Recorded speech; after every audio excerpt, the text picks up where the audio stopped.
everybody. So I just wanted to start documenting this next journey I'm about to go on. Some of y'all already know, but most of y'all probably don't, that I, along with several members of my family, we found out that we are BRCA2 positive. A lot of people don't know what that means.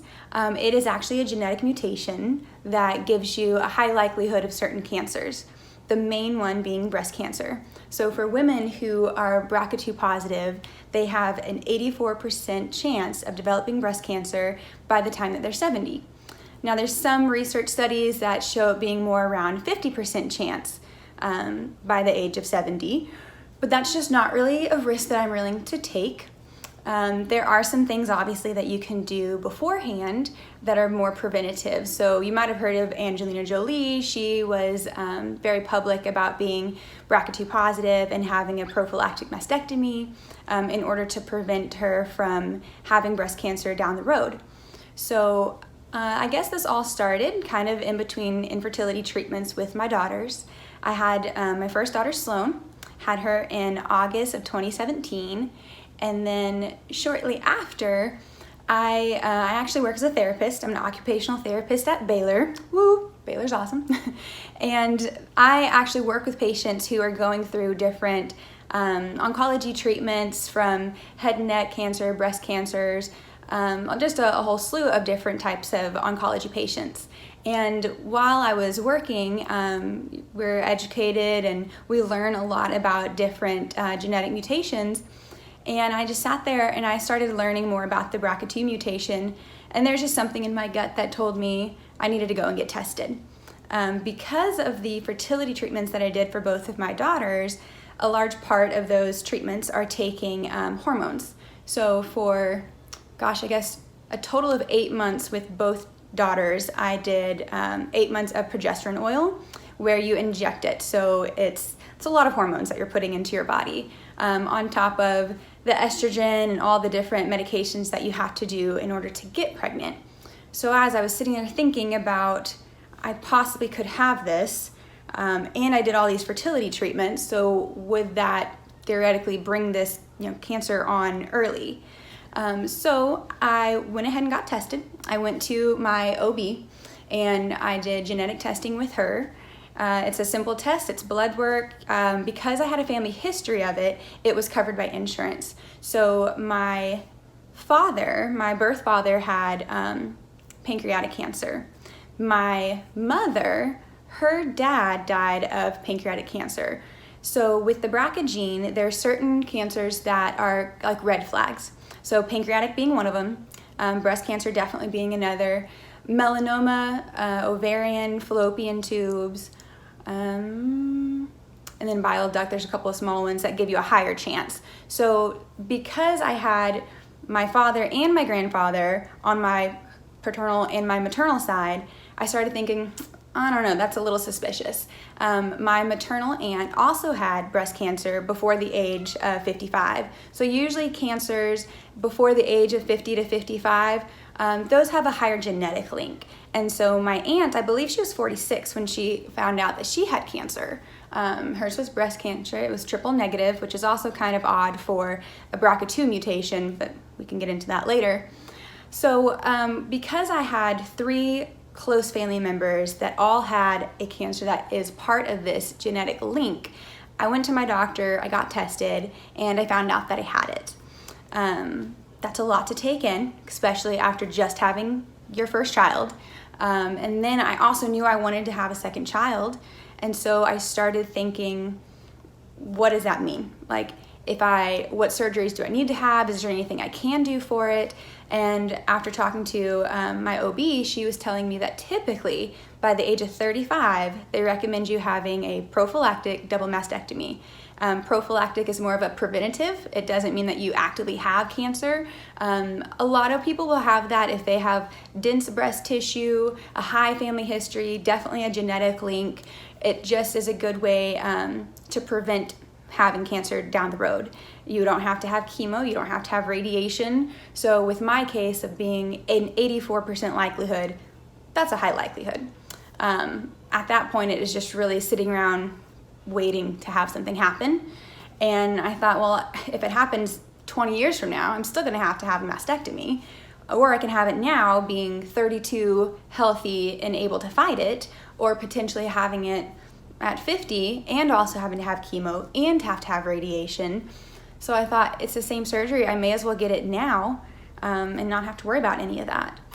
So with all that being said, I saw lots of doctors. Dr. Lynn Canavan, she is my surgical oncologist. She'll be the one who actually performs my mastectomy. Then I have Jason Potter, and he is my plastic surgeon. I also met with Dr. Jonathan O, who was awesome. He was the gynecological oncologist. I met with him to see if I needed to have ovaries and fallopian tubes and other things taken out, or if that was something I should wait on. After meeting with him, he gave me a lot of statistics. We talked about things like pelvic floor health, hormones for sure, being 32 and going through menopause, that's a lot to handle. And then what that looks like lifelong. Of course you can get on certain hormone supplements, but not when you have a genetic mutation like I have, because that can also increase your chances of getting these cancers. So lots of information, lots of doctors to talk to. I also met a geneticist who, she was awesome. Her name is Dr. Lynn. She has a last name. We'll call her Dr. Lynn for now. Kimberly Lane, not Dr. Lynn at all. So Dr. Kimberly Lane was the genetic counselor that I met with. Those are also nice to have if maybe you don't have a strong family background and maybe you can't pay for the genetic testing. Genetic testing can be $3,000. And actually the first time I went to get tested, I went to a different doctor and that's what they told me. Oh, well, you need to pay $3,000, which I didn't have at that time, so I didn't do it.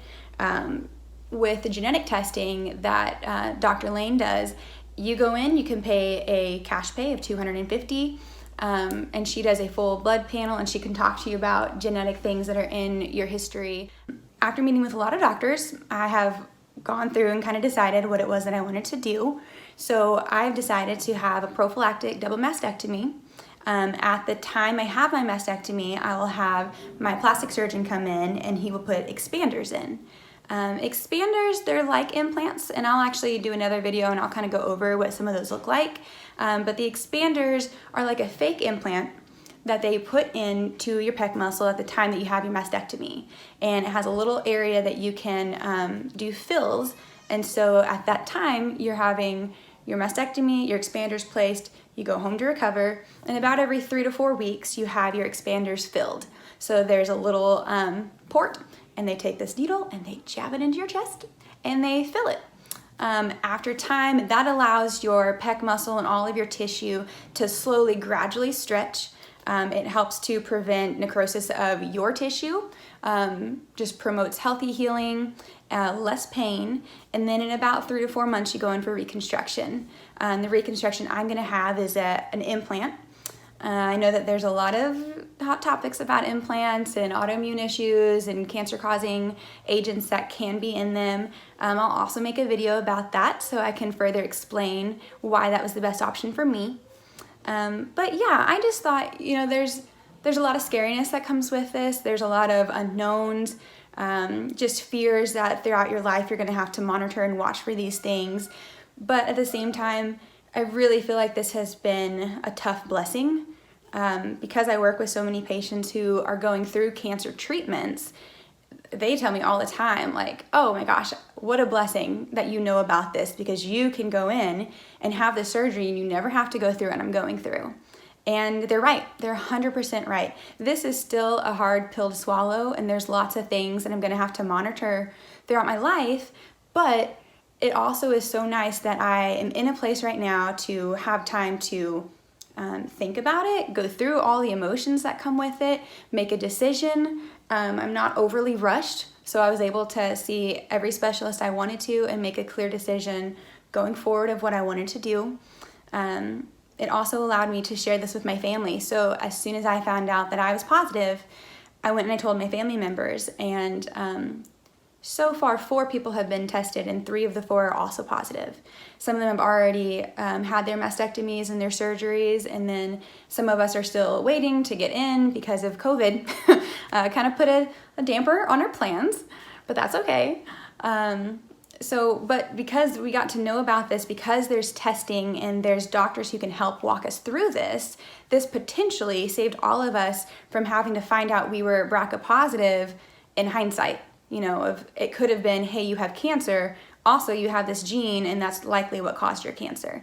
Now we get to be preventative and do all of this beforehand so that we don't have to go through more struggles.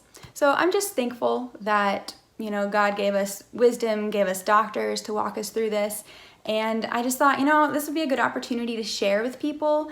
A lot of people are touched by cancer.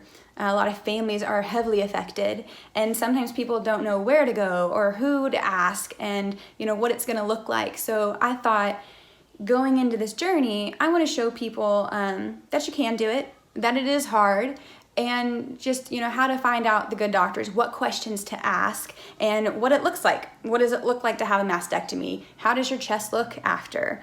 What's the process of having a fill or reconstruction? What are my options? So I just want to go through and help educate with the knowledge that I do have, and reach out to doctors to help educate in the areas I don't know, and just make it a little more normal and not as scary.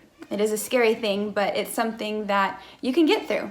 So hopefully I don't regret this.